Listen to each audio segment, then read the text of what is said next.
اور بہترین کام کرنے والے ہیں. جب اللہ کو یہ الفاظ کہے اور ان کو من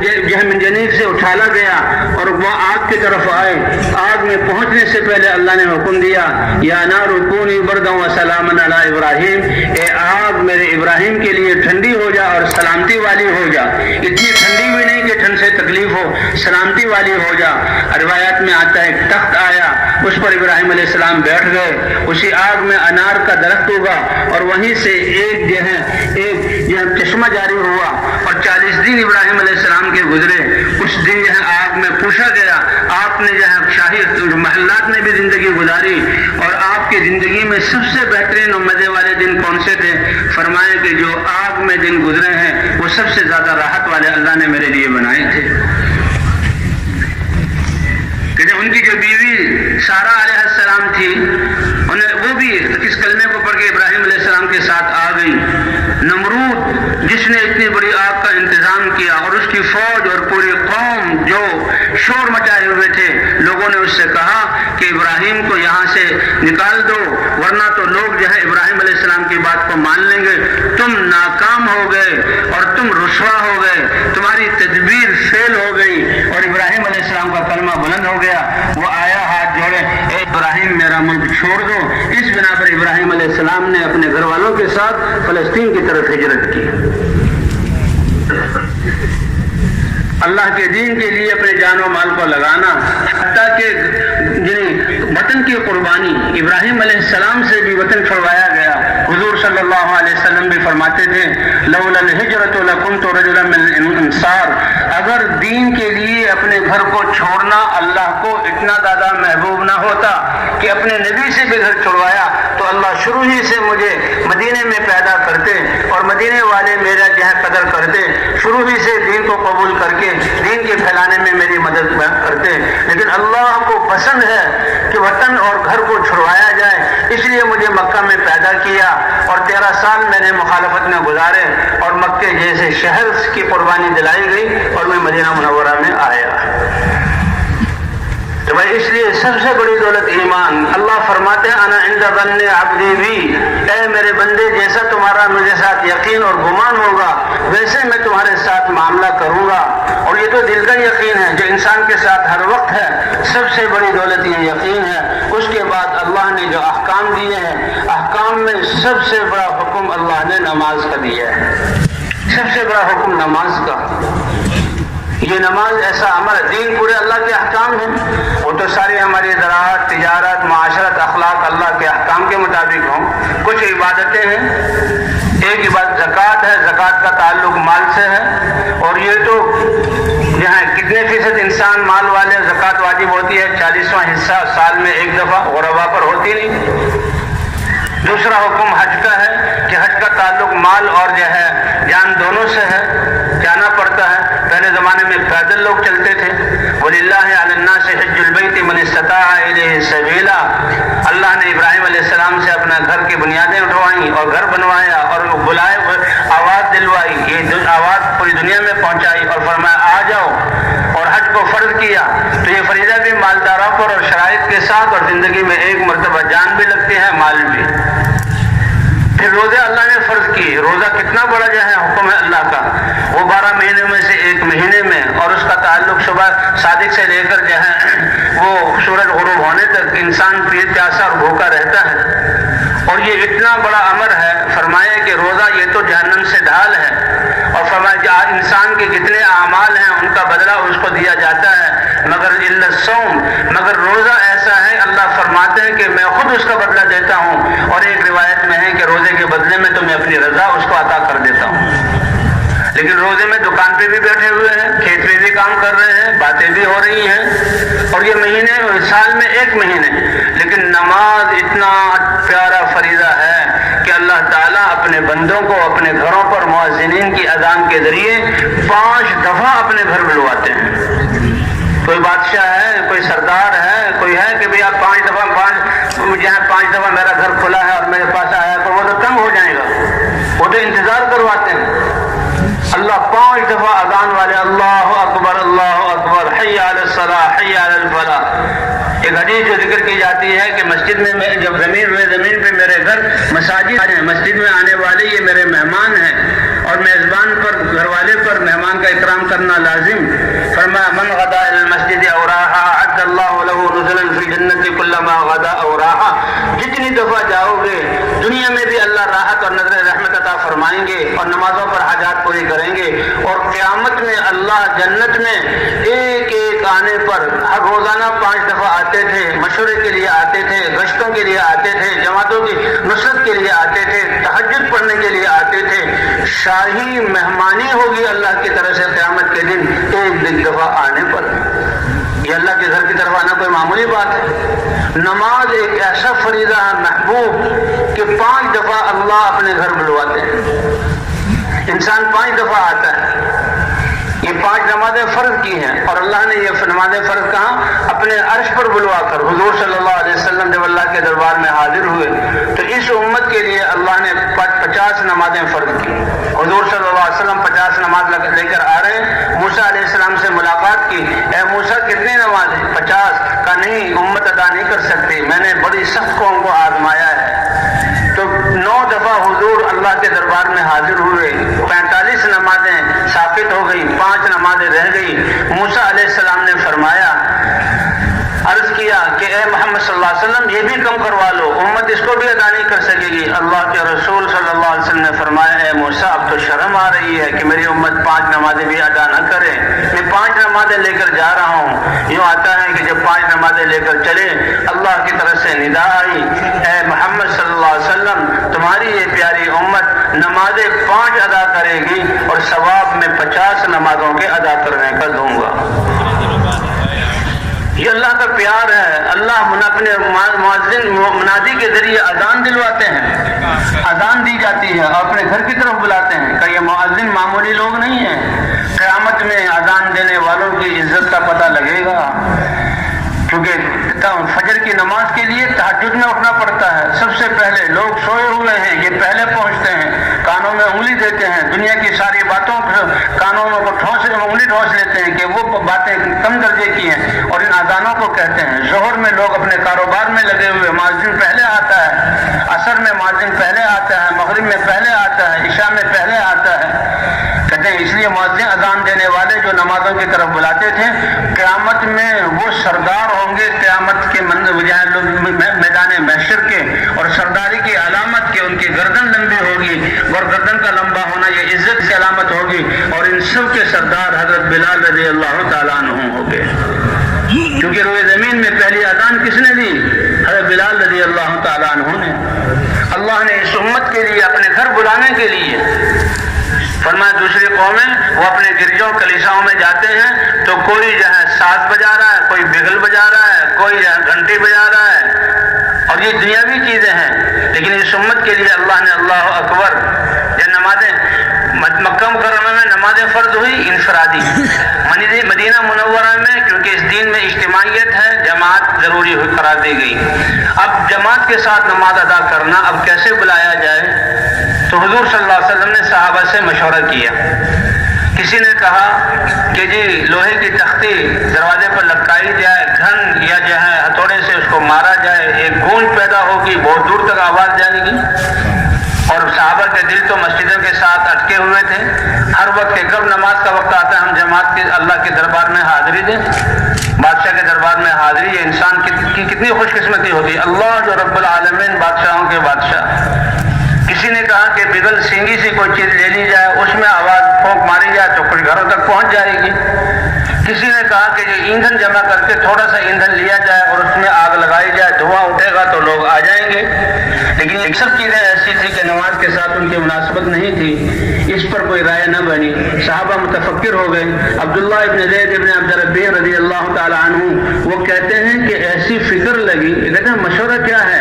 ہمیں دین کے مٹنے کا غم آ جائے اور انسانیت تک پیغام پہنچانے کی فکر لگ جائے، ایسی فکر لگے کہ کھانا بھی اچھا نہ لگے، پینا بھی، نیند بھی اڑ جائے، کھانا بھی اچھا نہ لگے۔ یہ کوئی مصنوعی اور ہنسی مذاق کی بات نہیں ہے، اللہ کے سامنے پیش ہونے کی بات ہے۔ اللہ دیکھ رہے ہیں میرے بندے کتنے فکر مند ہیں۔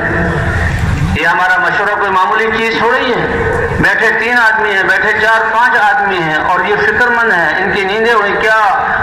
دین پوری دنیا میں زندہ کیسے ہو جائے، ہماری زندگی اور صلاحیتیں اس کے لیے کیسے لگ جائیں۔ تو یہ بہت بڑی چیز ہے فکر کرنا۔ تو صحابہ وہ عبداللہ بن زید بن عبد ربی کے کھانا بھی اچھا نہیں لگ رہا، نیند بھی نہیں آ رہی، کروٹیں بدل رہے ہیں، لیکن اس وقت ایک جھونکا سا آ جاتا ہے۔ کل جھونکا آیا، اس میں دیکھا کہ ایک شخص لوہے کی تختی لے کر جا رہا ہے، آواز دی زور سے، قریب بلایا اور کہا بھئی یہ بیچو گے؟ کیوں؟ کہ اس کو جو ہے ہم خرید لوں گا اور حضور کی خدمت میں دے دیں گے، اور اس کو دروازے پر لٹکا کر اس میں گھن مارا جائے گا، ایک گونج پیدا ہوگی، نمازی لوگ جمع ہو جائیں گے، کیا میں تمہیں اس سے اچھے کلمات نہ سکھاؤں؟ کہ بتا دو۔ تو یہ اذان کے 13 کلمات بتائے گئے، 15 کلمات بتائے گئے، اور وہ سارے ان نے یاد کر لیے، اور جب جاگے حضور صلی اللہ علیہ وسلم کی خدمت میں آئے، سارا خواب سنایا۔ حضور صلی اللہ علیہ وسلم نے فرمایا، اے عبداللہ ابن زید ابن عبد ربی، یہ اذان تو فرشتہ اللہ نے بھیجا تھا، اور اس فرشتے کے ذریعے یہ کلمات اللہ نے یہ کلمات اللہ نے دیے ہیں، یہ تو اللہ کی طرف سے ملے ہیں، تو لہذا تم یہ بلال کو سکھا دو، وہ تم سے جو ہے اونچی آواز والا ہے، دنیا کی پہلی اذان میرا بلال دے گا۔ بلال کون ہے کہ غلام ہوتے ہوئے حضور صلی اللہ علیہ وسلم کی یہاں دعوت کو قبول کیا، اس کلمے کو سینے سے لگایا، راتوں کو ان کو کوڑے مارے جاتے اور دن میں بغلوں میں رسیاں باندھ کر مدینہ مکے کی کنکریلی اور نوکیلی پتھر اور آگ کی طرح گرم پتھروں میں دھوپ میں بچے ان کو گاڑی کی طرح گھسیٹتے تھے، لیکن وہ احد احد کی رٹ لگاتے تھے۔ اللہ نے یہ عزت دی کہ اذان جب فرض ہوئی تو حضور صلی اللہ امت کو ملی، تو حضور صلی اللہ علیہ وسلم نے حضرت بلال رضی اللہ تعالیٰ کو مؤذن قرار جہاں بنایا، اور حضرت بلال کے بارے میں یہ نہیں کہ یہ مسجد نبی کے مؤذن ہیں، بلکہ حضرت بلال کے بارے میں آتا ہے کہ مؤذن رسول اللہ، حضرت محمد صلی اللہ علیہ وسلم کے ساتھ اذان دینے والے کون ہیں؟ حضرت بلال ہیں۔ حضرت بلال نے جب اذان دی، اللہ اکبر اللہ اکبر، اے عبداللہ، بلال کی آواز گونجنے والی، انہو اندھا صوتم من کا، تم سے اونچی آواز والے ہیں، اس لیے بلال اذان دے گا۔ تو بلال نے اذان دی تو صحابہ آئے، روایات میں آتا ہے 17 صحابہ کو یہ خواب نظر آیا تھا۔ اس نماز کے لیے اللہ نے اذان، اور یہ اذان کے کلمات کیا ہیں؟ یہ تو معمولی کلمات ہیں، ہم تو اجمی ہونے کی وجہ سے ان کے الفاظ کو نہیں سمجھتے، ہمارے ذہن جو ہیں کوئی دوسرے معاشرے کے ہیں، مؤذن کی ہم قدر نہیں کرتے، ورنہ مؤذن کی اذان سے یہ سارے شیاطین دنیا میں جو انسانوں کو ورغلا رہے ہیں، حدیث میں صاف آتا ہے ان کی اس دعوت کی اذان کی طاقت کی وجہ سے کوئی شیطان ان کی اذانوں کی گونجوں میں رہ نہیں سکتا، وہ فضاؤں میں وہاں چلا جاتا ہے جہاں تک اذان کی آواز جائے، اور جب تک اذان کی فضائیں وہ آواز گونجتی رہتی ہے جس علاقے میں، وہ شیطان نیچے آ ہی نہیں سکتے۔ اس لیے کہتے ہیں دعوت یہ اتنا طاقتور امر ہے، اگر مسلمان سارے کے سارے حق کی دعوت پر کھڑے ہو جائیں تو آج اللہ دنیا کے سارے فساد اور باطل اور ساری پریشانیوں کو، ان کی دعوت کو قبول کر کے اللہ اپنے حکم سے ختم فرما دے۔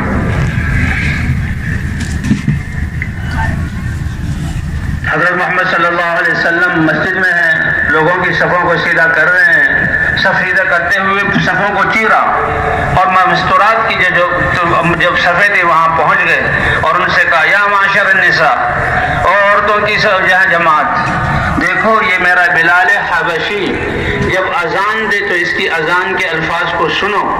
اور جیسے یہ الفاظ کہہ رہا ہے ویسے الفاظ دہراؤ۔ کیوں؟ اس لیے کہ تمہیں اذان کے جو الفاظ ہیں، ہر کلمہ ہے، کلمے میں جو حروف ہیں، اللہ میں جو 5 حروف ہیں، ہر حرف پر اللہ تمہیں 10 لاکھ نیکیاں عطا فرمائیں گے۔ اللہ ہر حرف پر 10 لاکھ نیکیاں عطا فرمائیں گے۔ حضرت عمر رضی اللہ تعالیٰ عنہ کھڑے ہوئے تھے، یا رسول اللہ 10 لاکھ نیکیاں ان عورتوں کو ملیں گی جو گھروں میں رہتی ہیں، بچوں کی تربیت کرتی ہیں، بھوک پیاس پر یہاں صبر کرتی ہیں، تقوی والی زندگی گزارتی ہیں، ہم میدانوں میں اترنے والے اور لوگوں کو دعوت دینے والے اور میدانوں کو سر کرنے والے، مشاہدے کرنے والے، ہمیں کیا ملے گا؟ حضور صلی اللہ علیہ وسلم نے فرمایا میری امت کے مردوں کو جو یہ میدان فتح کرتے ہیں ان کو ہر حرف پر 20 لاکھ نیکیاں عطا فرمائیں گے۔ اور فرمایا اذان کے بعد درود شریف پڑھنا، اور اس کے بعد اللہم رب هذه الدعوة التامة، اے رب اس دعوت تامہ کے مالک، کیونکہ انقلاب جو آیا ہے، قوموں کی تقدیریں جو بدلی ہیں، اللہ کی رحمتیں نازل ہوئی ہیں، دنیا کے آگے چلنے کا، دنیا کو بسانے کا جو نظام چلا ہے وہ نبیوں کی دعوت کی وجہ سے، ورنہ باطل اور ظالم اور ظلم والے، کفر شرک والوں نے تو ایسا کہ اللہ اس زمین کو ختم کر دیں، اللہ نبی کو دعوت کے ساتھ دے کر بھیج دے، دعوت سے ایمان آتا اور ایمان سے دین کی طلب پیدا ہوتی، اللہ اپنے دین کو اتارتے اور ان احکام کی برکت سے اللہ باطل کو ختم فرماتے اور دنیا کو بساتے کہ زمین کا وارث ہر زمانے میں ہم نے ایمان والوں کو بنایا۔ اور اللہ نے ایمان اور اعمال والوں سے یہ وعدہ کیا ہے کہ ان کو زمین کی خلافت عطا فرمائیں گے، جسے پہلے بھی اللہ تعالیٰ خلافت عطا فرماتے رہے۔ تو بھئی نماز، 5 اذانیں، 5 نماز، یہ نماز اللہ کا ایسا امر ہے کہ 5 دفعہ اللہ اپنے گھر بلاتے ہیں اور ہر ایک پر فرض ہے، کسی حال میں بھی یہ معاف نہیں۔ کہتے ہیں انسان کھڑے ہو کر نہیں پڑھ سکتا، بیمار ہے تو بیٹھ کر پڑھے، بیٹھ کر نہیں پڑھ سکتا تو لیٹ کر اشارے سے پڑھے، ہاں بے ہوش ہو جائے اور بالکل حرکتیں نہ کر سکے تو پھر علماء مسائل بتاتے ہیں کہ کب معاف ہوتی ہے یا کب قضا کرنی پڑتی ہے۔ حتیٰ کہ حالت جنگ میں بھی صحابہ کرام فرماتے ہیں کہ ہم ایک دفعہ عثمان مقام پر صحابہ کے ساتھ، حضور کے ساتھ لشکر کی صورت میں جا رہے تھے تو فاستقبلنا المشرکون، مشرکین سامنے آ گئے اور مڑبھیڑ ہو گئی اور جنگ کی شکل بن گئی۔ ظہر کا وقت آیا، سارے صحابہ نے حضور کے پیچھے ظہر کی نماز پڑھی، کفار اپنی تیاری میں تھے اور اس لشکر میں خالد بن ولید بھی تھے۔ صحابہ نے جو اکٹھے ہو کر نماز پڑھی اور نماز سے جب سلام پھیرا تو کافروں کو انتباہ ہوا، کہنے گے اوہ ہم سے بہت اچھا موقع نکل گیا، یہ مسلمان نماز میں تو کسی طرف دیکھتے بھی نہیں، ان کے دل اور دماغ اور ذہن اللہ کی طرف متوجہ ہوتے ہیں، اگر ہم ان پہ پیچھے سے حملہ کر دیتے تو بہت زیادہ نقصان کر سکتے تھے۔ ان کو اس پر افسوس ہوا، لیکن ان کو پتہ نہیں کہ ان کے ساتھ اللہ ہے۔ عصر کی نماز آنے سے پہلے اللہ نے نماز خوف اتار دی کہ کافر تم پر حملہ کرنے والے ہیں، اس حال میں بھی نماز چھوڑ دو نہیں۔ اے محمد صلی اللہ علیہ وسلم اپنے صحابہ کی 2 جماعتیں بنائیے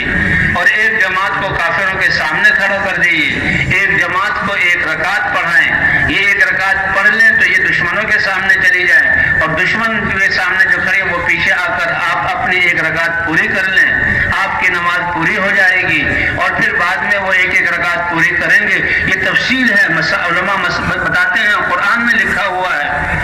اب کافر ان کے رنگ اڑ گئے اور ان کے پاؤں تلے کی زمین نکل گئی۔ حضرت خالد بن ولید کہتے ہیں مجھے تو اسی وقت یقین ہو گیا تھا کہ محمد صلی اللہ علیہ وسلم کی نصرت تو آسمانوں سے ہو رہی ہے۔ یہ نماز تو اتنا پیارا، اللہ کو اتنا محبوب عمل ہے کہ نہ بیماری کی حالت میں معاف ہے نہ حالت جنگ میں، اور یہ اتنا پیارا عمل ہے کہ انسان کی جسم کو پاکیزہ بنا دیتا ہے۔ اس لیے کہتے ہیں ساری چیزوں کے تاثر اور خوف اور امید کو اور یقین کو نکال کر اللہ کی ذات پر یقین، اللہ سے خوف، اللہ سے امید اور اللہ کے امر کا تاثر دل میں آ جائے، اس کے لیے ہر وقت ہمیں دعوت دینی پڑے گی، کیونکہ اس کلمہ لا الہ الا اللہ کا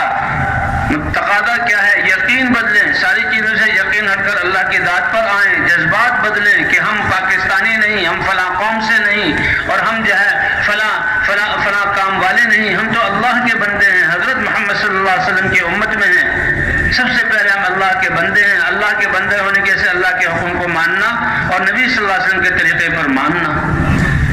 اور پھر اپنے طور طریقوں کو بدلیں کہ ہمارا سارا معاشرہ اللہ کے حکم اور نبی کے طریقے پر آ جائے۔ تو کہتے ہیں یہ نماز ایک ایسا عمل ہے کہ اس سے انسان جیسے دعوت سے ایمان اور یقین بنتا ہے اور یقین سے دین پر چلنے کی استعداد پیدا ہوتی ہے، تو اسی طرح نماز سے انسان کا جسم پاکیزہ بنتا ہے۔ ان الصلاۃ تنہی عن الفحشاء والمنکر، نمازوں کو بنا، اس لیے کہ نمازوں کو بھی بنانے کا حکم ہے۔ اللہ ہمیں وہ نمازیں پڑھنے سے بچائے کہ جو نمازیں انسان کے جسم سے نکلتی ہیں وہ بد دعا دیتی ہیں کہ تو یہ نماز تو سیاہ کپڑے میں لپیٹی جا رہی ہے اور تیرے منہ پہ ماری جا رہی ہے، اللہ تجھے بھی ایسے ضائع کرے جیسا تو نے مجھے ضائع کر دیا۔ نمازوں کو بنانا، اسی لیے نماز کیسا 10 منٹ کا عمل ہے کہ نیت بھی بالکل ذہن بھی اللہ کی طرف ہو، دل بھی اللہ کی طرف متوجہ ہو، اور سارے اعضاء اللہ کے احکام کے پابند ہوں۔ ہاتھوں کے لیے بھی حکم ہے، زبان کے لیے بھی حکم ہے، کان کے لیے بھی حکم ہے، آنکھ کے لیے بھی حکم ہے، پاؤں کے لیے بھی حکم ہے۔ 10 منٹ کے لیے اپنے ان سارے اعضاء کو اللہ کے حکم کا پابند کر دو۔ اگر تاجر ہو تو تجارت پاکیزہ بن جائے گی، اگر حاکم ہو تو دفتر میں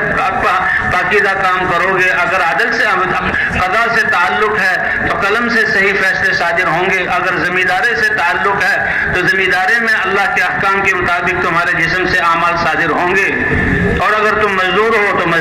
اس مزدوری میں اللہ کے حکم کے مطابق، اور گھر کے سربراہ ہو تو جتنے بھی شعبے ہیں وہ سب ٹھیک ہوں گے، جبکہ ہماری نماز ٹھیک ہو جائے گی۔ تو کیا خیال ہے بھائی، نمازوں کو ٹھیک کرنے کی محنت کرنی ہے؟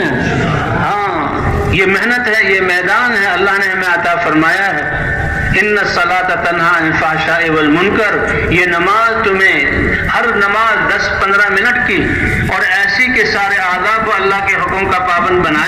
بنانا۔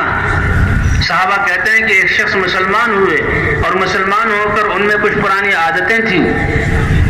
تو وہ بھی کرتے تھے۔ ہم نے حضور سے عرض کیا، یا رسول اللہ، یہ مسلمان تو ہو گیا، ایمان تو لے آیا، لیکن یہ تو یہ اعمال کرتا ہے۔ حضور صلی اللہ علیہ وسلم نے فرمایا، تم دیکھو گے اس کی یہ نماز ان ساری چیزوں سے روک دے گی، کہ ہم نے دیکھا ماشاءاللہ اس کی نماز سے وہ سارے برے کام سے چھوٹ گئے، اور وہ اللہ نے ان خصائل حمیدہ حسن اسلام ہو، اور ان کا اسلام بہت خوبصورت بن گیا۔ اس لیے بھائی، اللہ تعالیٰ نے یہ نماز کی دولت ہمیں عطا فرمائی ہے کہ نماز کے بننے سے ہمارے سارے جہاں اعمال کے چلنے کی استعداد پیدا ہوگی۔ اللہ نے یہ مبارک دین اور احکام اتارا ہے، ایک ایک حکم کی جہاں قیمت جو ہے 7 زمین اور آسمان سے زیادہ قیمتی ہے۔ کہتے ہیں اسلام، اللہ نے ہمیں مسلمان پیدا کیا اس ایمان کی وجہ سے۔ تو کہتے ہیں مسلمان جب مسلمان بھائی کی عیادت کرتا ہے، عیادت کیا ہے؟ اس کے پاس جانا، اس کو تسلی دینا، اور اس کی یہ بتلانا یہ بیماری اللہ کی رحمت ہے۔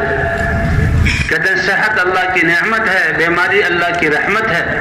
اس بیماری سے انسان کے گناہ معاف ہوتے ہیں۔ ایک حدیث میں آتا، روایت ہے، اس میں آتا ہے کہ اللہ تعالیٰ جب اپنے بندے کو قریب کرنا چاہتے ہیں، فرمایا کہ میں ایسے اس کو ابتلا میں ڈالتا ہوں کہ وہ بستر پر آ جاتا ہے، بیمار ہو کر بستر پر پڑا ہوا ہے، کہ اس کے پاس عیادت کرنے والے آتے ہیں۔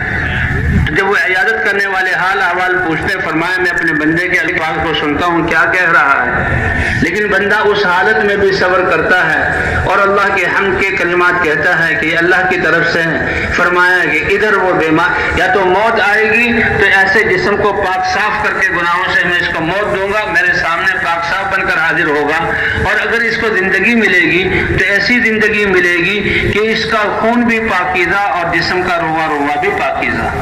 میں اس کے خون سے بہتر خون عطا کروں گا اور اس کے گوشت سے بہتر گوشت عطا کروں گا۔ صحابہ کرام نے عرض کیا، یا رسول اللہ، یہ بہتر خون اور یہ بہتر گوشت کا کیا مطلب؟ کہ اس کی جتنی بھی گناہ کے جراثیم ہیں وہ اس کو نکال دوں گا، اور اس گناہوں کی نحوستیں جو اس کے جسم میں تھی اس کو پاک کر دوں گا، اور اس کی پاکیزہ زندگی۔ اس لیے ایک روایت میں آتا پڑا تھا کہ مسلمان اللہ کے راستے میں نکل کر تھک جائے، تھک کر اس کو سر میں درد ہو اور چند گھڑی کی کوئی بیماری تکلیف آ جائے، اللہ اس کے صغائر گناہ کو اس تکلیف کی وجہ سے معاف کر دیتے ہیں۔ اور بھائی، یہ بیماریوں سے جہاد نہیں کرنا، یہ تو اللہ کی طرف سے آتی ہیں ہمارے درجات کو بلند کرنے کے لیے، کہ صحت اگر نعمت ہے تو بیماریوں میں اللہ کی رحمتیں اترتی ہیں۔ وہ تو ان برے اعمال کو چھوڑنا ہے جس کی طرف سے اللہ کی طرف سے مصائب آتے ہیں۔ اس لیے بیمار ہو جائیں، فرمایا جو شخص مسلمان کی عیادت کرتا ہے، صبح کو عیادت کرے کہ 70,000 فرشتے شام تک اس کے لیے دعائیں مغفرت کرتے ہیں۔ عیادت کیا ہے؟ لا باس طہور انشاءاللہ، یہ اللہ کی طرف سے ہے، اس پہ صبر کرو، اللہ تمہیں شفا عطا فرمائے، کوئی پریشانی کی بات نہیں، اللہ تمہیں گناہوں سے پاک کر رہے، تسلی، اور بیمار کو تسلی ہو جائے تو فرمایا 70,000 فرشتے اس کے لیے دعا کریں گے، اور اگر کوئی شام کو اپنے مسلمان بھائی کی عیادت کرتا ہے تو 70,000 فرشتے اس کے لیے استغفار کرتے ہیں صبح تک۔ تو جس کے اب 1000 اگر جو ہے اس کے عیادت کرنے والے ہیں تو ایک ایک کے لیے اللہ تعالیٰ 70,000 فرشتوں کو مشغول کر دیتے ہیں۔ تو جس بیمار کی وجہ سے ان کو یہ نعمتیں ملی ہیں، اس بیمار کے اس بیماری پر صبر کرنے کی وجہ سے اللہ اس کو کتنا اجر عطا فرمائیں گے۔ مجلس میں حضرت ابوبکر صدیق تھے، حضرت عمر بھی تھے۔ حضور صلی اللہ علیہ وسلم نے پوچھا کہ بھئی آج اپنے گھر سے آتے ہوئے روزہ کس نے رکھا ہے؟ ابوبکر نے ہاتھ اٹھایا کہ اللہ کے رسول میں نے رکھا ہے۔ عمر کہنے لگے اچھا، ابوبکر اس میدان میں مجھ سے آگے بڑھ گئے، تو روزہ بھی مجھے بھی کثرت سے رکھنا چاہیے۔ حضور پوچھا تو میں بھی کہوں میں نے روزہ رکھا۔ اچھا تم میں سے آتے ہوئے کس نے فقیر کو کچھ صدقہ بھی دیا؟ حضرت ابوبکر نے کہا یا رسول اللہ میں نے صدقہ بھی دیا، یعنی کہ ایسی ان لوگوں کی ہمدردی، تو اس دن کے صدقہ بھی دیا ہے۔ تم میں سے گھر سے نکلتے ہوئے بیمار کی عیادت کس نے کی ہے؟ تو ابوبکر نے کہا یا رسول اللہ میں نے عیادت بھی کی ہے، بیمار تو ہوتے ہیں اور یہ بیمار ہمارے درجات کو بلند کرنے کے لیے۔ جنازے کے پیچھے کون چلا؟ یا رسول اللہ جنازے کے پیچھے جانے کا موقع ملا کہ جس مسلمان کے ایک دن میں یہ 4 اعمال جمع ہو جائیں اللہ اس کے لیے جنت کو واجب کر دیتے ہیں، اللہ اس کے لیے جنت کو واجب کر دیتے ہیں۔ تو اس لیے بھائی یہ انبیاء کرام کی دعوت اور اللہ کا وعدہ ایمان اور اعمال پر، اللہ دنیا بھی بناتے ہیں بل آخرت بھی، پہلے آخرت بناتے ہیں اللہ دنیا بھی بنا دیتے ہیں۔ اس لیے کہتے ہیں وہ تاجر جو اپنی تجارت میں صداقت والا ہو، امانت والا ہو، صادق اور امین ہو، ایک روایت میں اس کا حشر انبیاء، صدیقین، شہداء، صالحین کے ساتھ ہوگا، اور جو اپنے آپ کو تجارت میں لگاتا ہو تاکہ میں اور میرے بچے وہ سوال کرنے سے بچیں، اللہ کی اطاعت میں لگیں، تو اس کا وہ قیامت میں جو اس کا حشر ہوگا تو اس کا چہرہ چاند کی طرح چمک رہا ہوگا۔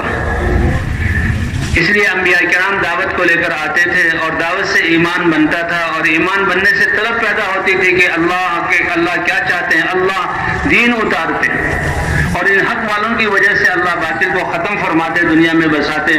سب سے آخر میں سارے نبیوں کے سردار حضرت محمد صلی اللہ علیہ وسلم تشریف لائے۔ آپ انبیاء کے سردار ہیں، آپ اللہ کے حبیب ہیں۔ جب اللہ کے محبوب ہیں تو اس کا تقاضا آپ کو تو شروع ہی سے جنت میں رکھا جاتا، یا اللہ عرش میں اپنے ساتھ رکھتے،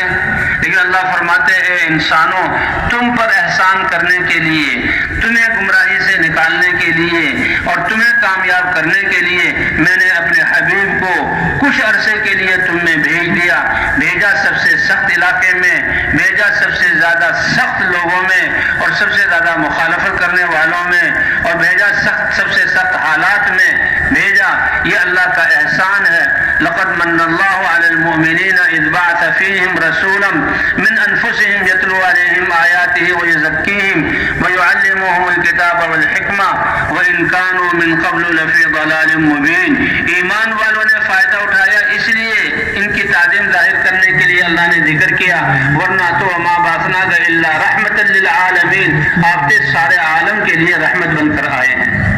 تبارک الذی نزل الفرقان علی عبدہ لیکون للعالمین نذیرا، بابرکت ہے وہ بدات جس نے اپنے بندے حضرت محمد صلی اللہ علیہ وسلم پر ایک حق اور باطل کو الگ الگ کر کے بیان کرنے والی کتاب اتاری تاکہ حضور صلی اللہ علیہ وسلم سارے عالموں کے لیے ڈرانے والے ہوں۔ اللہ کے رسول صلی اللہ علیہ وسلم اسی لا الہ الا اللہ کے کلمے کی دعوت کو لے کر آئے، اور پھر اللہ نے اپنا دین اتارا، امت کو اس دین پر چلایا، پورا قرآن حضور صلی اللہ علیہ وسلم نے دیا۔ جب آپ آئے تو دنیا سخت ترین، جس علاقے میں آئے وہ سخت ترین جاہلیت والا دور تھا، انسان انسانیت سے دور نکل کر حیوانیت میں جا چکا تھا کہ بیت اللہ کے چاروں طرف 360 بت، اللہ کے سامنے سر جھکانے کے بجائے بتوں کے سامنے، اور اپنی بیٹیوں کو زندہ قبر میں دفن کرنا اور اپنے بیٹوں کو فقر کے ڈر سے گلا گھونٹ کر مار دینا۔ ایسے وہ سخت دل لوگ تھے، بات بات پر دوسرے کی جان لے لیتے تھے، اور روم اور فارس ان لوگوں کی تربیت اور اصلاح سے عاجز تھے۔ اللہ نے، کیونکہ نبیوں کی محنت سے انسان بنتے، آج سارے ہم چیزوں کو بنانے کی محنت تو کر رہے ہیں، لیکن جو چیزوں کو چلانے والا انسان، اس کے بنانے کی محنت سے ہم غافل ہیں، اس لیے چیزوں کی کثرت ہوتے ہوئے سارے انسان پریشان ہیں۔ اللہ نے نبیوں کو انسانوں پر محنت کرنے کے لیے دلوں کی زمین بن جائے، دعوت سے جہد مذہب کی زمین تیار ہوتی ہے، اور پھر فضائل سے اس میں جو ہے وہ احکام زندہ ہوتے ہیں، تو حضور صلی اللہ علیہ وسلم بھی لا الہ الا اللہ کی دعوت لے کر آئے۔ اسباب کے اعتبار سے آپ کے والد کا سایہ پہلے اٹھا لیا گیا، آپ یتیم پیدا ہوئے، اور حالات 6 سال کی عمر میں والدہ کا بھی انتقال ہو گیا، 8 سال کی عمر میں دادا کا بھی انتقال ہو گیا، تو تربیت آپ کی اللہ نے اپنی قدرت اور اپنے فضل سے حضور صلی اللہ علیہ وسلم کی تربیت کی، اور حضور صلی اللہ علیہ وسلم 40 سال تربیت کے بعد اللہ نے اس کلمے کو دے کر بھیجا، اور آپ نے دنیا کے انسانوں کو پکارا کہ تمہارے لیے دنیا اور آخرت کی عزتیں اور شرافتیں لے کر آیا ہوں، اور ایسا کلمہ لے کر آیا ہوں، اگر تم اس کلمے کو کہہ دو تدین لکم العرب، سارے یہ بگڑے ہوئے بپھرے ہوئے ضدی عرب یہ بھی مہذب اور مرتب ہو جائیں گے، اور ایسی پیاری زندگی ان کو مل جائے گی کہ بڑی بڑی سلطنتیں حکومتیں سر جھکا دیں گی، تؤدی الیکم الجزیہ العجم، اور یہ عجم اور حکومتیں تمہارے سلیقے اور آداب کو اپنا لیں گی۔ اور اس وعدے کو پورا کرنے میں صدیاں نہیں گزری، 23 سال کی محنت میں ایک مجموعہ صحابہ کرام کا ہوا لاکھوں کا، اور وہ اس محنت کو لے کر اٹھے، اور 80 سال کے عرصے میں مدینہ منورہ سے، جی ہاں، بلقان کی ریاستیں، سارا افریقیہ اور پھر اسپین تک صحابہ پہنچے، خراسان سے لے کر آرمینیا آذربائیجان تک پہنچے، اور منگولیا تک صحابہ کرام جہاں پیدل چل کر ان دشتوں کو پار کرتے ہوئے پہنچے، اور دعوت ایسی دی کہ ان ملکوں کو اپنے ساتھ ملا لیا، کہ جہاں جہاں جاتے تھے ایک زندگی لے کر جاتے تھے، کونو مثلنا، ہم ہماری زندگی اختیار کر لو، زندگی میں زرق برق کپڑے نہیں ہیں، اور زمانے کے جدید ہتھیار نہیں ہیں، اور زمانے کے اسباب نہیں ہیں، کیا ہے ہمارے پاس؟ ایمان، اللہ کی معرفت، اللہ سے تعلق، اللہ کی مدد، اللہ کی رحمت، اور اللہ کا اتارا ہوا پیارا مبارک دین، اور حضور صلی اللہ علیہ وسلم والے اخلاق۔ لوگ ان کو دیکھتے تھے اور فوجوں کی فوجیں بدلتی تھی، تو بھئی حضور صلی اللہ علیہ وسلم کو اللہ نے سب سے آخر میں بھیجا، اور آپ کی 23 سالہ مبارک محنت سے 23 سال اللہ نے حضور کو دنیا میں رکھا، پھر دنیا سے آپ انتقال کر گئے، اللہ نے اپنے پاس بلا لیا، لیکن 23 سال کی محنت سے صدیوں کے کفر اور شرک اور ظلم کو اللہ نے مٹا دیا، کہ یہ جہاں دنیا کی عزت، دنیا اور آخرت کی عزتیں اور شرافتیں، اور شروع کس سے کیا؟ لا الہ الا اللہ کی دعوت سے، لا الہ الا اللہ کی دعوت سے۔ آیتیں اتری، 2 بلاک تھے، ایک روم کا اور ایک فارس کا۔ جب آپ نے اس دعوت کو شروع کیا تو اس وقت حالات یہ تھے کہ فارس نے روم پر حملہ کیا تھا، اور روم کو شکست ہوتی جا رہی تھی، اور جیسے بادشاہوں کی عادت بستیوں کو اجاڑنا اور عورتوں کی عزتوں کو لوٹنا، انسانوں کے خون کی ندیاں بہانا، یہ طاقت کی تھی، اور یہ مہذب قومیں تھیں، یہ طاقتور قومیں تھیں، انسان کے ساتھ یہ کر رہا تھا، کھوپڑیوں کے مینار لگانا، اور روم بالکل آخری درجے تک پہنچ چکا تھا، اور وہ بار بار اپنی شکست کی وجہ سے صلح کی پیشکش کرتا، لیکن فارس والے اپنے گھمنڈ، طاقت کے گھمنڈ اور تکبر میں ان کی صلح کو رد کر دیتے۔ اللہ نے قرآن اتارا، اور قرآن میں کہا کہ یہ روم جو غالب ہو رہا ہے چند سالوں میں، بضع سنین، یعنی 9-10 سال تک یہ جو مغلوب ہو رہے ہیں یہ غالب ہو جائیں گے فارس والوں پر۔ اب کیونکہ فارس والے وہ بھی بت پرست، آتش پرست تھے، اور وہ یہ مکہ والے بت پرست، ان کی ہمدردیاں فارس والوں کے ساتھ تھی،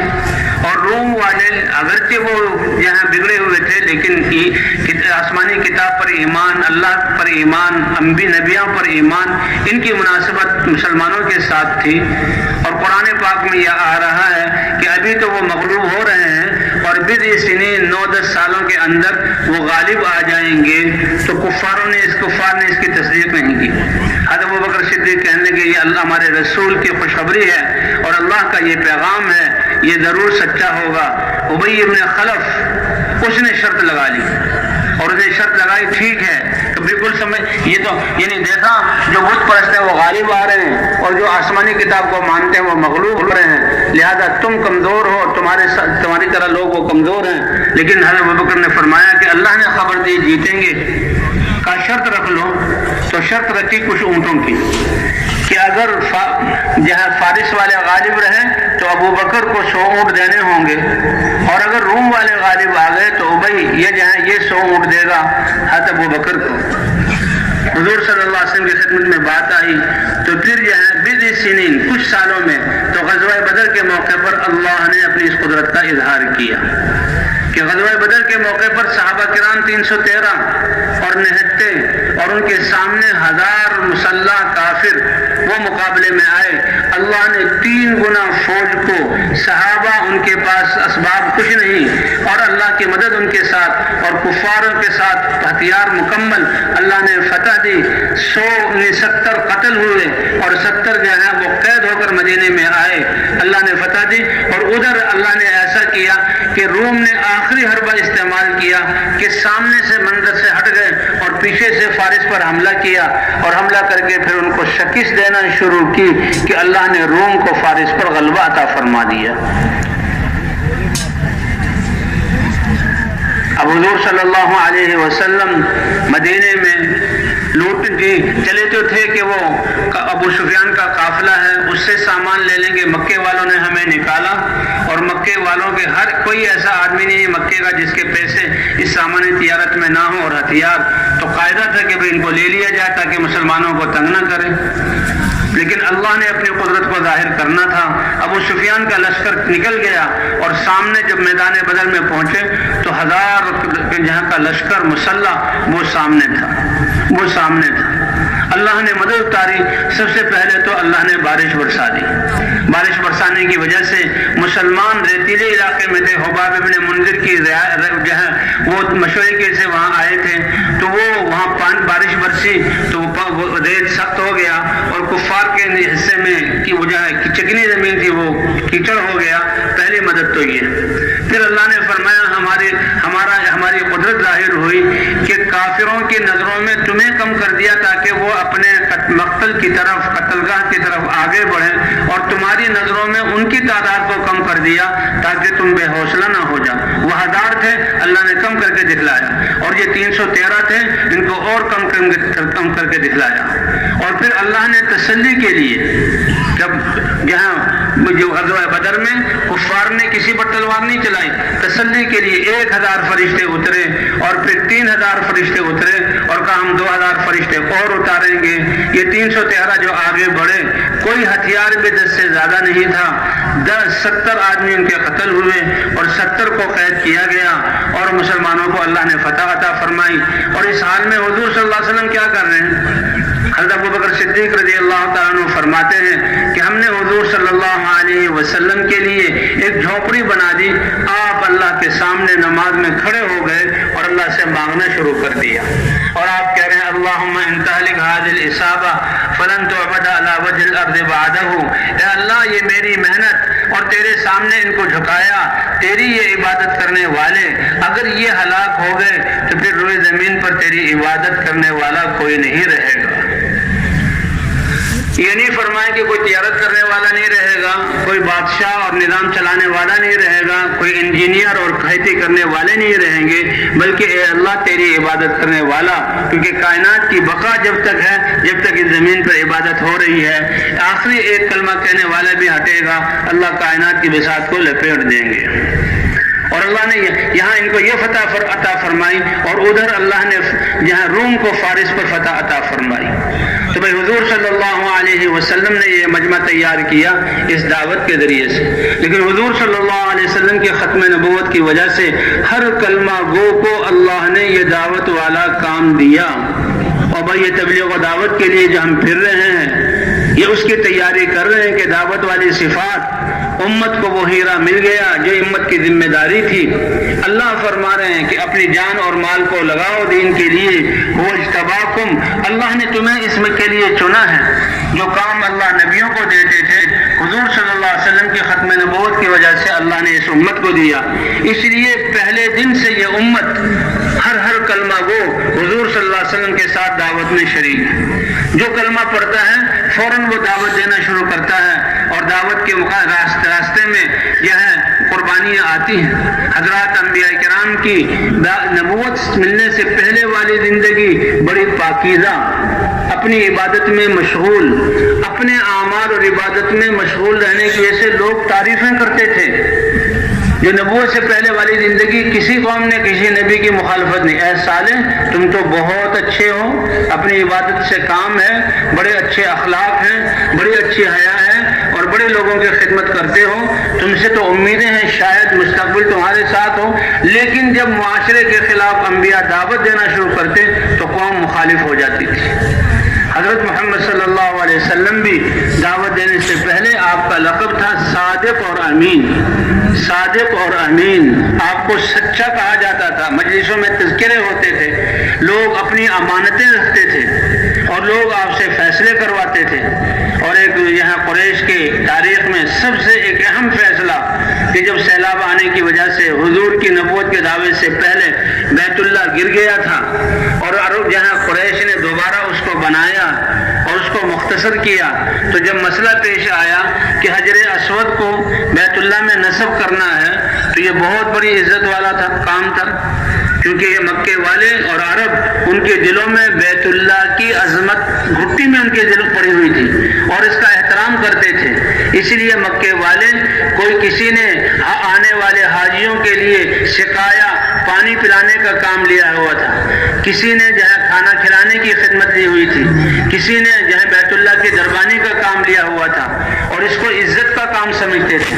تو حجر اسود کو اس دیوار پر نصب کرنا یہ بہت بڑی عزت کا کام تھا، لیکن ان کو خطرے کی گھنٹی بھانپ گئے کہ اس میں ہر قبیلہ یہ چاہے گا کہ یہ عزت مجھے حاصل ہو سکتا ہے تلواریں اٹھ جائیں اور بیت اللہ میں خون ریزی ہو جائے۔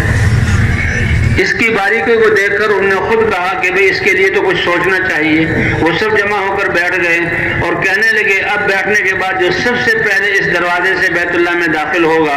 ہم اس کو اپنا فیصل اور قاضی بنا لیں گے، جو وہ فیصلہ کرے گا ہم وہ مان لیں۔ پھر باقی لوگ جہاں اس کے خلاف ان کے جذبات نہ ابھریں، سب نے مان لیے۔ تو یہی تھا کہ وہ کسی ایک قبیلے کے بارے میں فیصلہ کر دیں گے، پھر کوئی باتیں بھی چل سکتی تھی۔ حضور صلی اللہ علیہ وسلم آئے، سب کی باشیں کھل گئیں، سب خوش ہو گئے کہ بہت مبارک انسان، بہت عقل مند انسان۔ آپ صلی اللہ علیہ وسلم نے جب یہ ساری بات سنی تو کہا آ جاؤ۔ آپ نے اپنی چادر، کتنے قبیلے بیٹھے ہوئے اتنے، کہ ہر قبیلے کا سردار اٹھ جائے، ہر قبیلے کے سردار کو اٹھایا اور آپ ان کو لے چلے اس طرف جہاں حجر اسود رکھا ہوا تھا۔ آپ نے اپنے کندھے سے چادر اتار کر چادر کو پھیلایا اور اپنے دستے مبارک سے حجر اسود چادر کے بالکل بیچ میں رکھ دیا اور کہا سارے سردار کناروں سے اس چادر کو اٹھا لیں۔ سب نے اٹھایا تو سب کا حصہ ہو گیا، کوئی قبیلہ بھی محروم نہیں رہا۔ اس سے تو ان کے دلوں میں اور بھی قدر کیا سمجھدار اور کیا بہترین فیصلہ فرمایا، کتنی بڑی خون ریزی سے روک دیا۔ اگر ایک کے بارے میں فیصلہ ہوتا تو پھر بھی شیطان نے ان کو ورغلانا تھا اور اس کے بارے میں کوئی بات ہونی تھی، لیکن جب اللہ کا پیغام لے کر آئے، آپ صفا پر کھڑے ہوئے اور آپ نے کہا تم نے مجھے کیسا پایا کہ آپ سچے اور امانت دار ہیں؟ کہا پھر میں تمہیں اللہ کے عذاب سے ڈراتا ہوں اور ایسا کلمہ لے کر آیا ہوں اگر تم کہہ دو سارے عرب سرنگوں ہو جائیں اور عجم تمہارے تابع ہو جائیں۔ ایک موقع پر ابو جہل نے کہا تم واقعی سچے ہو، ایسے 10 کلمے ہمیں دے دو، ہم کہنے کے لیے تیار۔ فرمایا پھر سن لو، وہ کلمہ لا الہ الا اللہ ہے کہ جس میں تمہارے سارے باطل خداؤں کی نفی اور اللہ کی ذات کا اس بات، اس پر ایمان۔ تو کپڑے جھاڑتے ہوئے کھڑے ہو گئے اور ابو جہل نے کہا اما ہذہ فلا، یہ کلمہ میں کہنے کے لیے تیار نہیں۔ لیکن بہرحال حضور صلی اللہ علیہ وسلم اس کی دعوت کو لے کر چلے۔ اب جو اس کلمے کو قبول کرتا ہے فوراً اس کی دعوت دینا شروع کرتا ہے۔ حضرت ابوبکر صدیق رضی اللہ عنہ ان نے کلمے کو قبول کیا تو پہلے دن 5 اور دوسرے دن 6 یا 4 اور 5 کیونکہ یہ مکے کے خواص میں سے تھے، خواص لوگوں کو ترغیب دے کر دعوت دے کر حضور کی خدمت میں لائے۔ حیات صحابہ میں لکھا ہوا حضرت ابو ذر غفاری رضی اللہ تعالیٰ عنہ پہلے انہوں نے اپنے بھائی کو بھیجا اور بھائی آیا، حالات دیکھے، حالات بیان کیے تو بڑے ڈراؤنے حالات تھے، تسلی نہ ہوئی، خود آئے اور بڑے بہادر تھے۔ جو ہی مکے میں داخل ہوئے تو مکے کے حالات کو دیکھ کر ڈر گئے اور ہمت نہ ہوئی کہ میں پوچھ لوں کہ محمد صلی اللہ علیہ وسلم کون ہے۔ 3 دن تک پھرتے رہے، شام کو بیت اللہ میں آتے، حضرت علی رضی اللہ تعالیٰ عنہ اپنے گھر لے جاتے اور مہمان نوازی کرتے، سلاتے۔ چوتھے دن حضرت علی نے پوچھا بھائی کیا بات ہے، 3 دن سے پھر رہے ہو؟ 3 دن پوچھا ہی نہیں، اور جب پوچھا تو انہوں نے کہا ایک شرط ہے کہ آپ مجھے عہد دیں کہ آپ کسی کو بتائیں گے؟ کہا بالکل نہیں بتاؤں گا۔ ڈرے ہوئے تھے حالات سے، کہا میں اس ہستی کو اس سے ملنا چاہتا ہوں۔ کہا ٹھیک ہے، سمجھ گیا، میرے ساتھ چلو۔ جب ہم اس راستے پر چلیں گے، جب مجھے احساس ہو کہ کوئی جہاں ہمارا پیچھا کر رہا تو میں بیٹھ جاؤں گا، جیسے کہ میں پیشاب کر رہا ہوں یا جوتا ٹھیک کر رہا ہوں، اور تم چلتے رہنا۔ اس طرح حضور کی خدمت میں پہنچے، حضور کے چہرے کو دیکھتے ہی متاثر ہو گئے کہ یہ جھوٹا چہرہ ہو ہی نہیں سکتا۔ پھر آپ صلی اللہ علیہ وسلم نے اسلام کے محاسن کو بیان کیا اور اپنے رسول ہونے کو، اللہ کی وحدانیت کو بیان کیا اور اس کلمے کی دعوت دی۔ بس دعوت دیتے ہی فوراً وہ اسلام میں داخل ہوئے اور جو ہی لا الہ الا اللہ محمد الرسول اللہ کا کلمہ پڑھا، سارے تاثرات دل سے نکل گئے اور ایک اللہ کی وحدانیت کا یقین دل میں آ گیا، اور اس یقین کے آتے ہی مکے والوں کی ہمدردی اور خیرخواہی کا جذبہ ابھرا۔ اے اللہ کے رسول مجھے اجازت دیجیے میں ان لوگوں کو، یہ آپ کی قوم ہے، ان کو دعوت دوں۔ حضور نے فرمایا نہیں، مجھے ڈر ہے تمہیں یہ تکلیف پہنچائیں گے، تم اپنے علاقے میں جاؤ اور وہاں اس کی دعوت دو، اور ایک دن میرا کلمہ غالب آ کر رہے گا، پھر میرے پاس آ جانا اور مجھ سے کہنا، مجھ سے مل جانا۔ کہ نہیں یا رسول اللہ۔ اسی وقت گئے اور بیت اللہ میں دیکھا کہ اسلام کے خلاف سارے سردار اپنی قوموں کے ساتھ بیٹھے ہوئے اسکیمیں بنا رہے ہیں، ان میں جا کر اس کلمے کو پڑھا، اور کلمہ پڑھنے کا مقصد کیا تھا کہ دیکھو میں غفار کا آدمی ہوں، مجھے کوئی لالچ نہیں ہے، یہ کلمہ حق ہے، میں غیر ہوتے ہوئے حضور کے کلمے کو پڑھ چکا ہوں، تم زیادہ حقدار ہو، تم اس کلمے کو پڑھ لو۔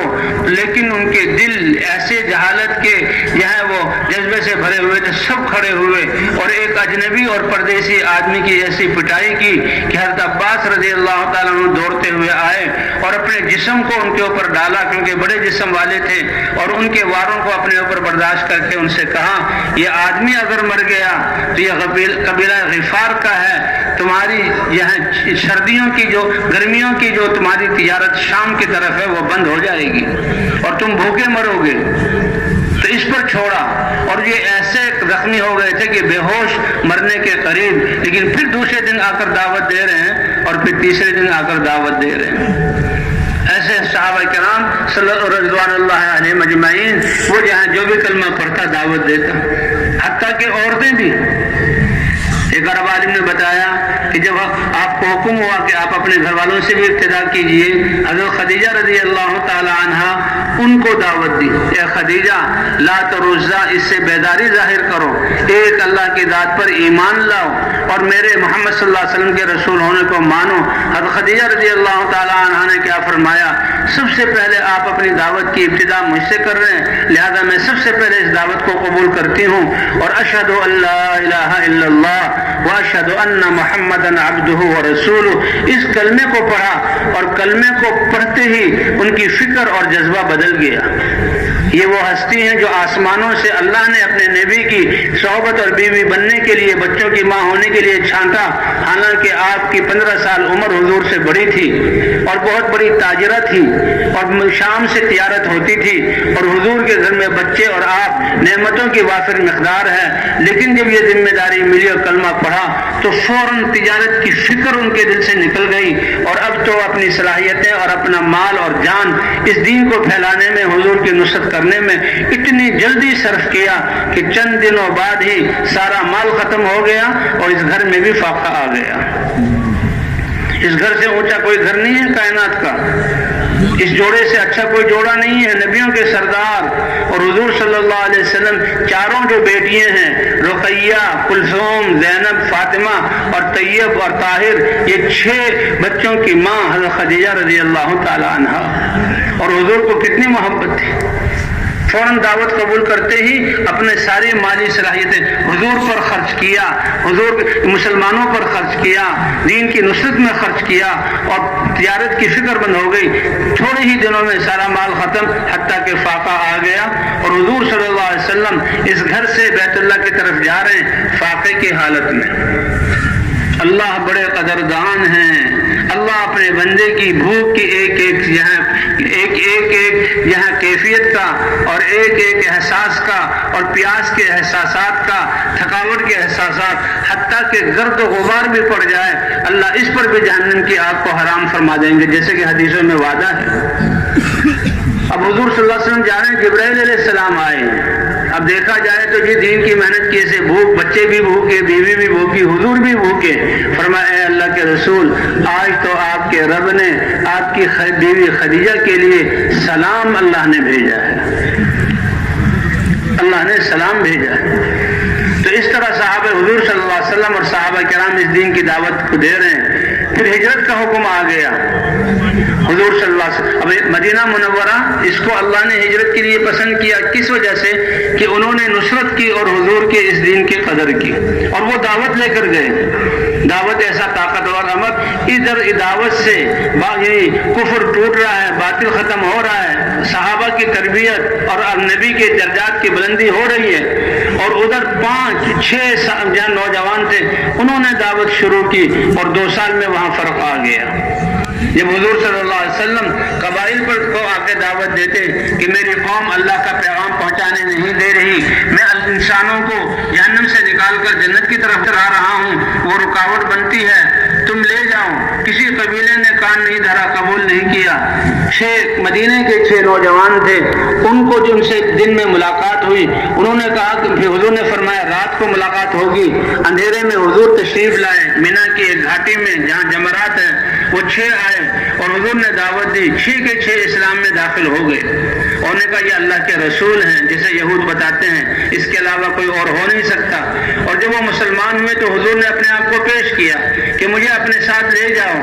بڑے سمجھدار تھے، اے اللہ کے رسول پہلے آپ کے دین کی دعوت کو ہم لے جائیں گے، آپ کو نہیں لے جا سکتے، کیونکہ ہم تو ابھی آپس میں کٹ مر رہے ہیں، آپس میں ایک دوسرے سے لڑ رہے ہیں، آپ کی ذات کو اس وقت لے جانا مناسب نہیں۔ کیسی سمجھداری کی بات، لیکن آپ کی اس دین کی دعوت کو لے جائیں گے۔ ان 6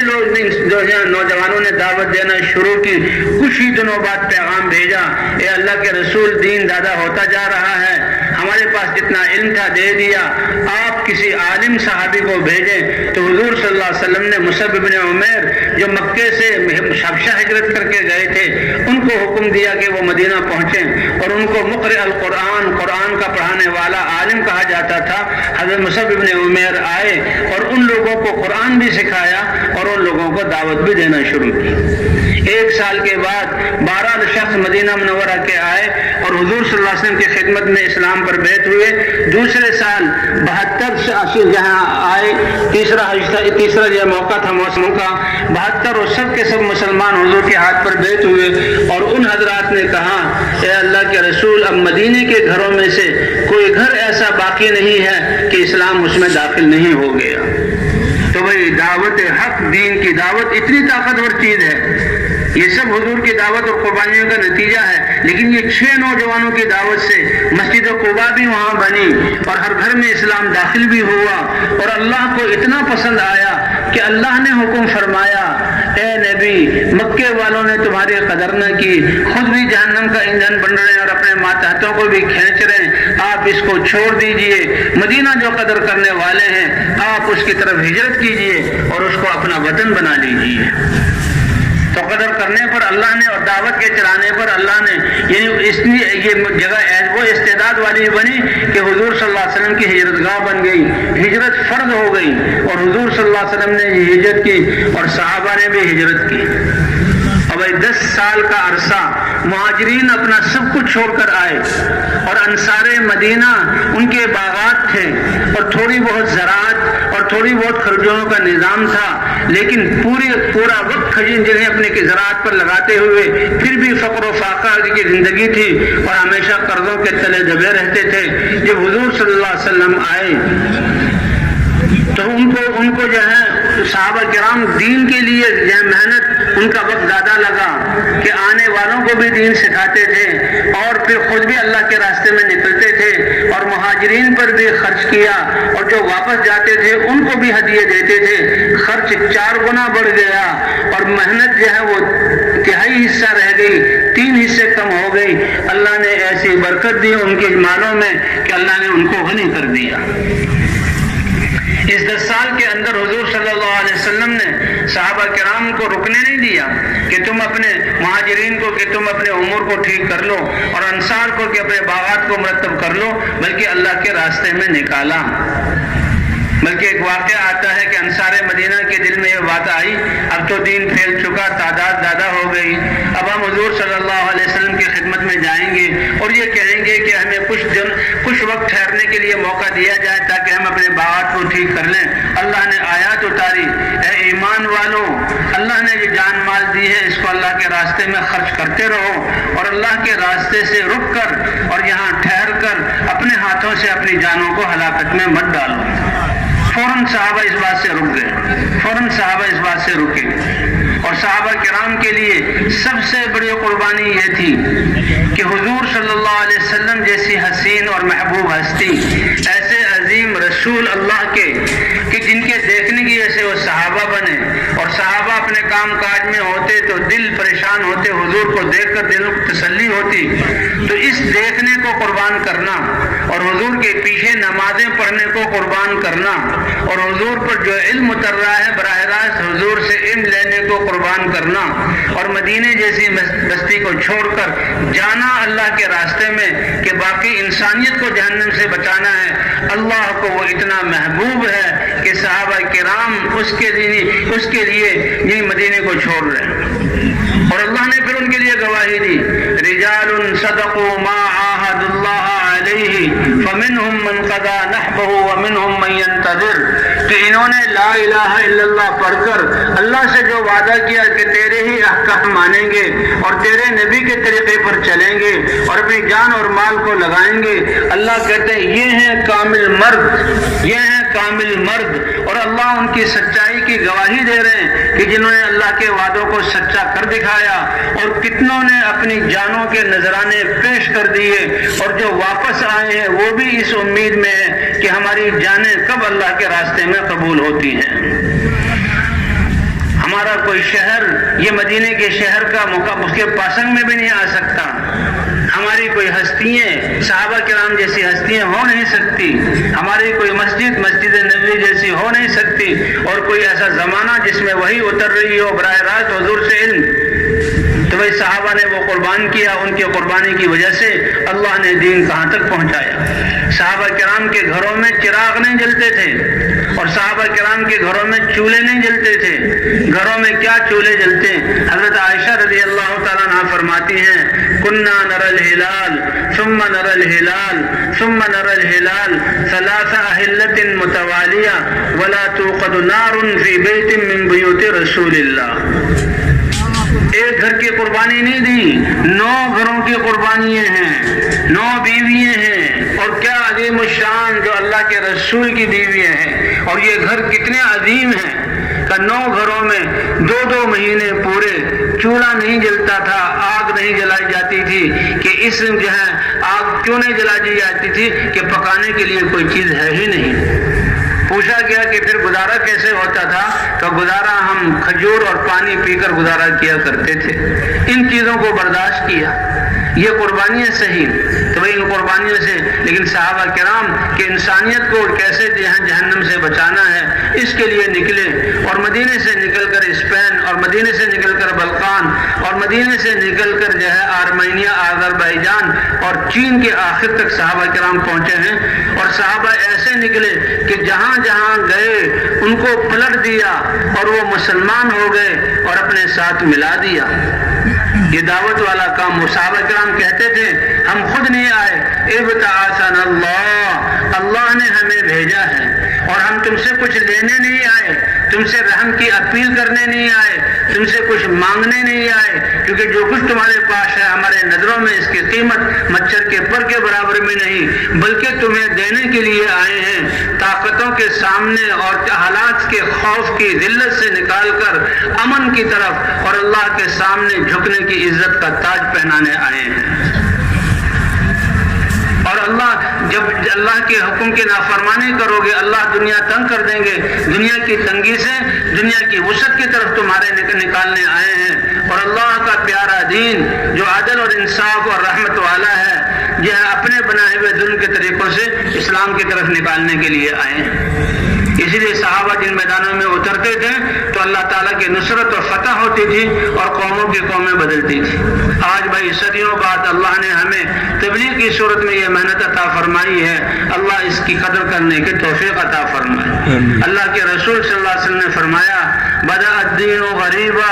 دیکھو یہ دین کتنا اوپرا، کتنا اجنبی، تمہارے معاشرے کے کتنا خلاف اور عقلوں میں نہ آنے والا طریقہ پاکیزہ زندگی تھا، لیکن حضور کی قربانی، صحابہ کی قربانی سے دین سب سے زیادہ محبوب بن گیا۔ دین کے لیے جان اور مان لگانا صحابہ کے لیے محبوب بن گیا۔ حضرت خالد بن ولید رضی اللہ تعالیٰ عنہ فرماتے ہیں کہ وہ رات کہ میں اللہ کے راستے میں ہوں، سخت سردیوں کی رات ہو اور سردی کی رات میں میدان میں کھڑا ہوں اور بارش ہو رہی ہو، نیچے کیچڑ ہو، ٹھنڈی ہوا ہو اور سردی کا زمانہ ہو اور اوپر سے بارش ہو اور میرے پاس صرف ڈھال ہو کہ ڈھال سے بارش کو بچا رہا ہوں، ساری رات بھیگتا رہوں، یہ رات مجھے زیادہ محبوب ہے اس رات سے کہ اپنے گھر میں ہوں، نرم بستر ہوں، نئی شادی ہوئی ہو، پیاری دلہن ملی ہو، اس سے ملاقات ہو اور بشارت دی جائے کہ اس رات سے اللہ تمہیں خوبصورت بچہ دیں گے، اس رات سے مجھے یہ رات پسند ہے جو لوگوں کو اللہ کے جہنم سے بچا کر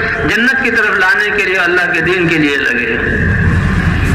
صحابہ کرام کو ایسی محبوب ہو گئی تھی اللہ کے راستے میں نکلنا، اس لیے فرماتے ہیں کہ تم میں سے کسی ایک کا اللہ کے راستے میں ایک گھڑی کھڑا ہو جانا، کیونکہ اللہ کے راستے میں نکلنا اس کا مطلب کیا ہے؟ اے اللہ ساری دنیا تیری ناراضگی سے بچ جائے اور تجھ سے محبت کرنے والی بن جائے، جہنم سے بچ کر جنت میں جانے والی بن جائے، نسلیں دنیا کے لیے دنیا امن کا گہوارہ بن جائے، اے اللہ اس کے لیے نکلے ہیں۔ تو ان کی یہ نیت اور اللہ کے راستے میں فرمایا کسی کا میدان جنگ میں، میدان جہاد میں اللہ کے راستے میں ایک گھڑی کھڑا ہونا، ایک اس شخص کا کہ جو رمضان کی رات ہو، رمضان کی راتیں ہوں، 27ویں رات ہو، بیت اللہ میں کھڑا ہو اور حجر اسود کے سامنے اور وہ لیلۃ القدر ہو، اس کی ساری رات کی عبادت سے اللہ کے راستے میں نکلنے والے کا میدان میں ایک گھڑی کھڑا ہونا بہتر ہے۔ اس کی یہ ساری عبادت اس کی ذات کے لیے ہے اور اس کا نکلنا ساری انسانیت کے لیے ہے۔ اللہ فرماتا ہے جو لوگوں پر رحم کرتا ہے میں بھی اس پر رحم کرتا ہوں، الراحمون یرحمہم الرحمن ارحموا من فی الارض یرحمکم من فی السماء، تم زمین والوں پر رحم کرو کہ ان کو اللہ کی ناراضگی سے نکالو، اللہ کی نافرمانی سے نکالو، دنیا کی مصیبتوں پریشانیوں سے نکالو اور جہنم کے راستے سے نکال کر جنت کے راستے کی طرف لے آؤ، تم لوگوں پر رحم کرو اور اللہ تمہارے پر رحم کرے گا۔ فرمایا خوشخبری ہو ان لوگوں کے لیے کہ جب یہ دین بیگانہ ہو جائے گا، لوگ اپنے آپ کو پردیسی بنا کر وطن پھریں گے، پردیس میں پھریں گے اور اللہ کے دین کی طرف بلائیں گے، ان کے لیے خوشخبری اور مبارکبادی ہو۔ حضور صلی اللہ علیہ وسلم سے صحابہ نے پوچھا یا رسول اللہ یہ کون لوگ ہوں گے جو اپنے آپ کو پردیسی بنا کر بے وطن ہو کر پھریں گے؟ کہ اتنے عظیم لوگ ہوں گے کہ یہ اللہ کی محبت لوگوں کے دلوں میں ڈالیں گے اور لوگوں کو اللہ کا محبوب بنا کر چھوڑیں گے۔ کہ اللہ کے رسول اللہ کی محبت لوگوں کے دلوں میں ہو، یہ تو معلوم ہے کہ اللہ کے حکموں کی طرف لائیں گے اور جو ہے اللہ کے احسانات بتلائیں گے۔ یہ تو ایمان کا تقاضا ہے کہ اللہ محبوب ہوں، لوگ کیسے محبوب ہوں گے؟ فرما جب اللہ کی نافرمانیوں سے نکال کر اللہ کی فرما برداری پر لائیں گے تو یہ لوگ اللہ کے محبوب بن جائیں گے۔ اللہ کا تو اعلان ہے اگر تم اپنے خالق، مالک اور رزاق سے محبت کرتے ہو تو حضرت محمد صلی اللہ علیہ وسلم کی اتباع کر لو، اللہ بھی تمہیں اپنا محبوب بنا لے گا۔ تو بھئی یہ حضور صلی اللہ علیہ وسلم والا کام اللہ نے ہمیں صدیوں بعد عطا فرمایا ہے، اللہ اس کی قدر کرنے کی توفیق عطا فرمائے۔ ہماری زندگی کے ساعت اور گھڑیاں تو اس کام کے لیے تھی، ساری انسانیت کے لیے۔ اے اللہ، دنیا کی خواہشات پر لگا کر ہم نے اپنی جانوں پر ظلم کیا، ہم اپنے آپ کو دنیا والا سمجھ کر آپ کی نظروں میں ہم نے اپنے آپ کو گرایا اور دین کی محنت کو چھوڑ کر گھڑیاں محنتوں میں لگے۔ اے اللہ، جو جانوں پر ظلم ہوا وہ بھی معاف فرما دے۔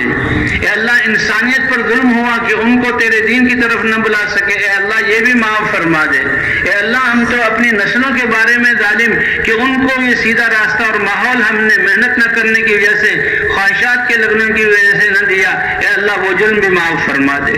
اور اے اللہ، یہ بقیہ زندگی اس مبارک دین کے لیے جان اور مال لگانے کی توفیق عطا فرما۔ کتنی زندگی باقی ہے کسی کو کوئی پتہ نہیں، لیکن اللہ اتنے مہربان ہے کہ تم دلوں میں نیت کر لو کہ اب تو ہم حضور کی محنت والا بن کر رہیں گے، تو اسی منصب والا اور درجے والا اللہ کے اپنی نظروں میں بنا کر اللہ ہی ہماری تربیت کریں گے اور اللہ ہی ہمیں اسباب مہیا کریں گے۔ اور ایسے وعدے